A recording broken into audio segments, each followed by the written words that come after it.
So this movie had been officially confirmed to be in development by what was that, late 2023, early 24. And so after waiting at least a year for this movie, I finally saw it. And as always, I see my horror movies in theaters on opening weekend. So there's a good amount to say about this movie, and I'm gonna try my best to not put any spoilers in it. This movie just came out. Well, let me see. I'm recording this on Saturday night. This movie came out Thursday. It was an early release, but technically opening day was Friday. So the movie's only been out for just over 48 hours, roughly. So uh, let's get into it. When five friends inadvertently cause a deadly car accident, they cover up their involvement and make a pact to keep it a secret rather than face the consequences. 1 year later, the past comes back to haunt them as they learn someone knows what they did last summer. Stalked by a mysterious killer, they soon seek help from two survivors of the legendary Southport Massacre of 1997. Now, of course, all the slasher fans know what that is. You know, the first movie took place in Southport, North Carolina. Massacre of 97, that's when the movie came out. Wildly successful at its time for a horror film. Grossed about $125 million, I think. I think the budget was like 15 to 20 million, maybe even 25 million, but that's still a good ratio, budget to box office ratio. Now, I'm looking at this film right here, and I'm looking at the reviews for it, and the numbers are all over the place as of right now. So, Fandango gave this movie a 67%. Rotten Tomatoes gave it a 37%. Forget them. Internet Movie Database gave it 57. And Letterboxd gave it 54%. And Google users gave it 64 to 83%. So this is all over the place here. And wow. Again, I'm not going to spoil it, but I cannot stress enough. I have to say this part. Act 3 and the ending were incredibly, incredibly shocking. And if you really, really are into this franchise the way that I am, and if you remember what happened in the first two movies, you'll understand why the third act in this one was shocking. Like, this was not predictable at all. It really wasn't. Most of the movie you could say was predictable in terms of the concept, the structure, all that stuff, the killer with the hook, all that. But so what they did with this movie was very similar to what they did with Screams 5 and 6, which is they brought back some of the original cast members, and then you have this newer generation of people, cast members who are like in their early 20s, and they're playing people who just graduated high school, and a couple of them got engaged, and a year later, now they're in college, all that stuff. So Common Sense Media gave it a 40%. And here's how they break it down. So what's the story? In this film, Danica throws an engagement party for herself and her fiance, Ted, in Southport, North Carolina. Old friends, Ava and Milo, return home for the celebration. The group decides to drive up to a special spot to watch the fireworks. At the last minute, they run into another old friend, Stevie, and invite her along. After smoking pot, Ted starts acting out and stands in the road as a car comes along, causing a fatal accident. The panicked friends call the police and flee the scene. A year later, Danica is having a wedding shower. She receives an envelope with the sinister message, "You already know. I know what you did last summer." That is a long title. They really should have thought of something else. That night, a mysterious figure in a rain slicker with a fisherman's hook begins a new killing spree. The friends decide to call on Julie and Ray, who survived a similar situation back in 1997. They decide to call on them for help. Now, this is where it gets a little interesting in terms of, well, they say, is it good? According to their personal review, they say 40%. One parent commented and said 100%. I'm a lot more aligned with that parent in terms of my opinion of this movie. And the one kid said 60%.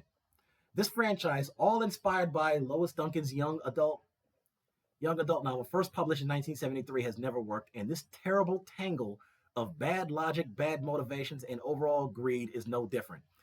The original movie almost had a chance with a screenplay by the then red hot Kevin Williamson, who also did Scream, but it was too generic and superficial. The sequels, which required additional groups of people to assemble, cause an accident, and flee the scene, worked. The sequels worked far less well and rank among the worst horror slasher movies ever made. That's an opinion. The idea of a killer waiting an entire year to strike just so they can send a sinister postcard with the movie's title is also ridiculous. Well, to be fair, that's why the name of the movie, that's why the name of the franchise is entitled I Know What You Did Last Summer. Okay, it's not called I Know What You Did Last Week or I Know What You Did Last Month or last night. Now, I can make an argument to say if they wanted to go that route, if it were going to be somewhat slightly more realistic, if this took place, say, a month after, a week or a month after, then you can say, okay, I know what you did last week, I know what you did last month. Yeah, you can make an argument and say that would sound a little bit more realistic, but this is what they chose and it worked. So, this requel, reboot plus sequel, is painfully guilty of riding the coattails of the two most recent and successful Scream movies, just as the original did in the 90s. Copying ideas such as reassembling surviving cast members from the first film. But not everything that worked for Scream works for the Last Summer crew. These characters aren't media savvy and they're not particularly smart. Again, there was another article I was reading that said something like this was too close to Scream. It was too much along the lines of it. And I'm like, okay, but when you look at these type of movies, I mean, it's called a slasher film for a reason. The slasher film is a genre in and of itself. And that also includes Friday the 13th. That includes Nightmare on Elm Street, Halloween, Chucky, Texas Chainsaw. These are all slasher films. People are getting slashed up. I mean, how else am I supposed to put that? Of course, there's going to be a lot of similarities with these movies, and there's also going to be some differences. I think this movie was definitely a little bit different in terms of the direction they went. Like I said, when you get to Act 3, you'll know what I'm talking about, if you're a fan of the franchise. Let me see, what is it?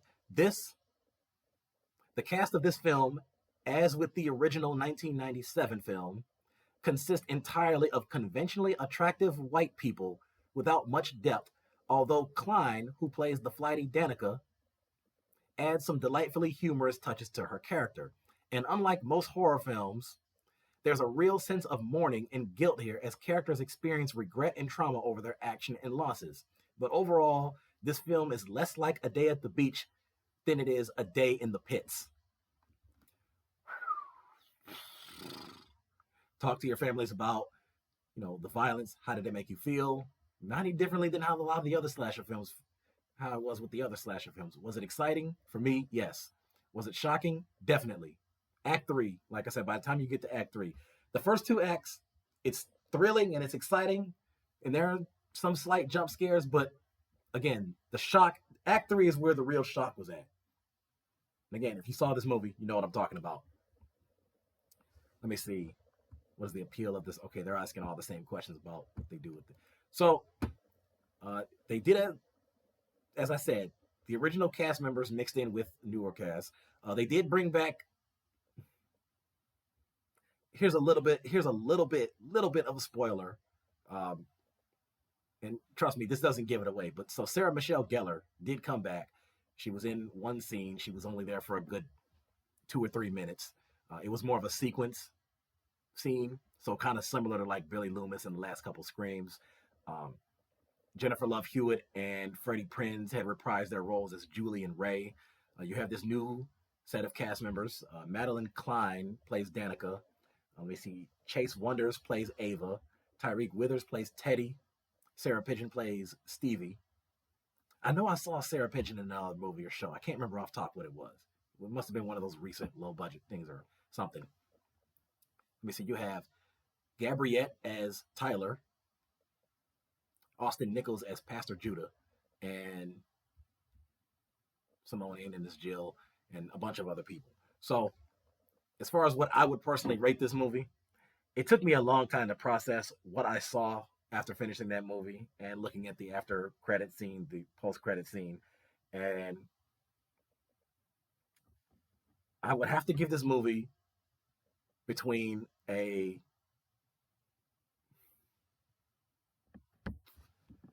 I would have to give this movie an 8.5 to a 9. It's in that range. Like if I put it, like if I got real specific with it and real particular with it, it's like 8.8, maybe 8.9. It's really close to a 9. And part of me wishes that they did go a little bit of a different direction in deciding, how the last part was going to play out. But nevertheless, I think it was a great film. I'd watch it more than once. And am I going to buy this digitally when it's on Amazon and or YouTube? Yes, as I did the first three.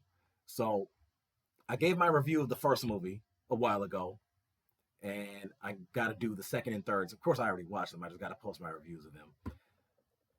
That's one thing I'm not always good with, is consistency and doing things in order. I'm trying to get better with that. But let's see what some of the reviews on Google said about this. Now, Google users, as I said, they gave it scores between 64 to 83%. That's kind of a little bit of a wide range right there. Normally, when I see stuff like that, it's usually like 70 to 75 or 85 to 90. Like the numbers are usually close, like within a 5-number difference. But this one right here is 64 to 83. So that's 19 numbers apart. So here we go. I'm curious to see what the negative reviews are of this one. And I'm going to read the ones that don't include the spoilers.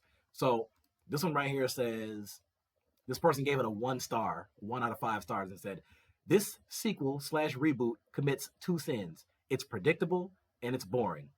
Okay, an opinion. I'll tell you right now. Listen. I've said it 5 or 6 times already, and I'm gonna keep saying it. Act 3 was not predictable. It really wasn't. And I don't know if you were able to predict what happened in there before you saw it and you guessed it correctly. Then I have to say you have a very exceptional and remarkable brain. Like, you just must be one of the smartest people in the world, because I couldn't guess that. I really couldn't. Aside from that, it's a perfectly awful way to waste almost 2 hours. The string of coincidences involved in this story are mind-numbingly horrible, including links to the previous cast and a lack of anything approaching a reason that, if revenge is all you wanted, why not just kill your targets and move on?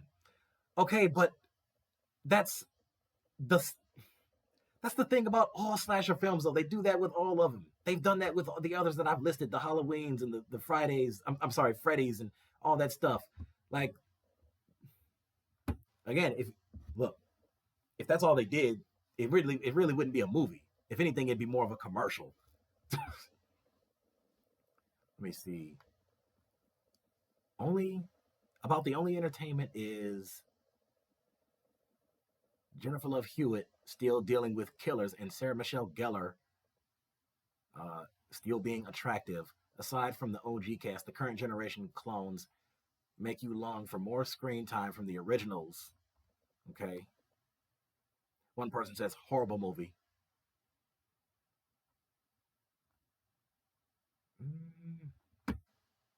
One person says one of the characters had punched the killer and spit on him, and then the next scene, the guy was crawling. It's like, what is that? Again, I don't think that's something that many people point out, but hey, good job for noticing that. This person here says, this is hands down one of the worst movies I've seen in a long time. This film is a painful attempt to reboot a franchise that should have stayed buried. The plot is paper thin, predictable, and completely devoid of suspense or originality. Again, I told you, they did something in this movie that they did not do with a lot of other slasher films, at least from the ones that I've seen. It drags on with scenes that feel like they are written by an AI trained on bad horror cliches. The acting, somehow even worse, wooden performances, awkward dialogue delivery, and zero chemistry between the cast make it impossible to care about any of the characters. There's actually a good amount of chemistry between them. I mean, if you see the bonds near the end and how close they are in just certain scenes, I mean, trust me, it's... But again, we're all seeing it differently. Not a single scare lands, and even the killer reveal is so poorly executed, it borders on laughable. Really? Because I don't know, maybe I'm just too shallow with this stuff. I mean, we all look at things differently. All I can say is, based on who the killer was, again, I really can't say too much because I don't want to spoil it. I'm almost on the verge of spoiling it. I'm trying not to. So just work with me on this one. Save yourself the time and the money. This movie is a total waste and an insult to fans of the original. Just rewatch the 1997 version instead.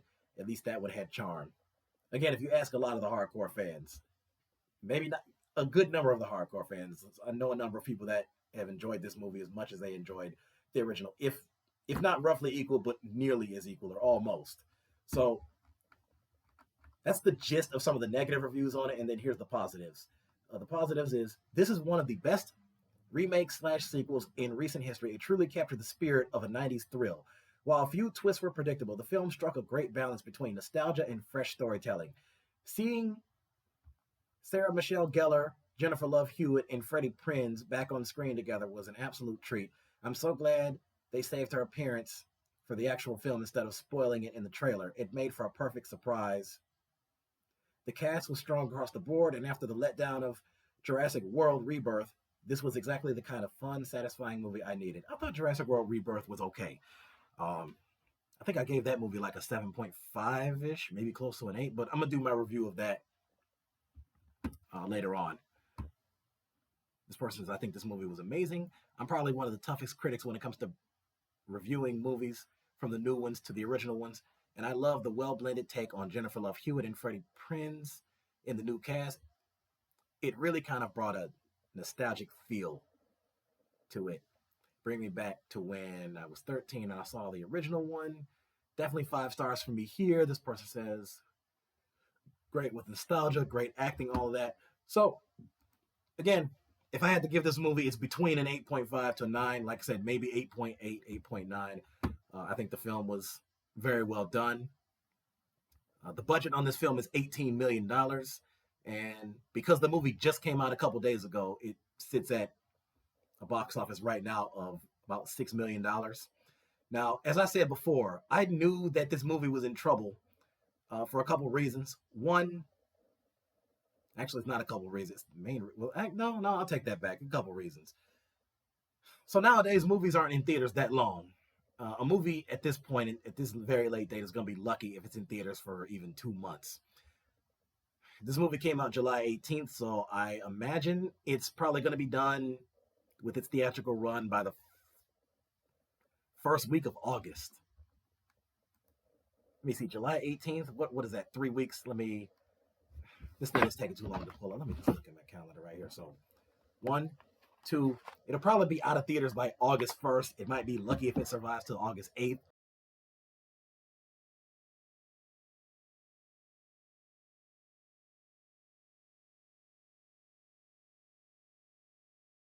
Fantastic Four coming out pretty soon. So with this film essentially competing with the most popular dinosaur franchise, a DC film, and a Marvel film, I mean, that alone is the writing on the wall that it was going to be buried. Like, it's going to either lose money or simply underperform.